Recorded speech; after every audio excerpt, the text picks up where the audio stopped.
এক পুলিশ কর্মকর্তার নির্যাতনের শিকার হয়ে মানসিক ভারসাম্য হারিয়ে হাসপাতালে ভর্তি বরিশালের মেহেদী হাসান মিঠু নামের এক যুবক। তার পরিবারের অভিযোগ, উজিরপুর থানার সাব ইন্সপেক্টর মোহাম্মদ অন্তর ও আমিনুলের বিরুদ্ধে। তারে প্রচুর মারধর করছে দুজন সিভিল পোশাকে পুলিশ অফিসার উজিরপুর মডেল থানার, একজন এসআই অন্তর আর একজন আমিনুল। এই দুজন পুলিশ অফিসার আমার স্বামীরে খুবই গুরুতরভাবে মারধর করছে। বাবা, তোমার পা ধরছে, মোর ছেলেটার ছাড়িয়ে দাও। আমি এত অনুরোধ বিনোদ করছি, এই ছেলেটার ছাড়ে নাই। গত 30 মে বরিশাল উজিরপুর উপজেলার মুন্ডাপাশা গ্রামের বাসিন্দা মেহেদী হাসান মিঠু দৈনন্দিন কাজ শেষ করে বাড়ির দরজায় বসে সন্ধ্যার পরে মোবাইলে লুডো খেলছিলেন।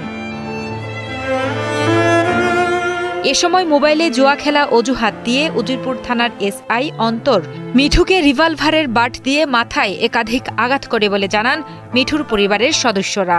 রিভলভার দিয়ে মাথার উপরে 27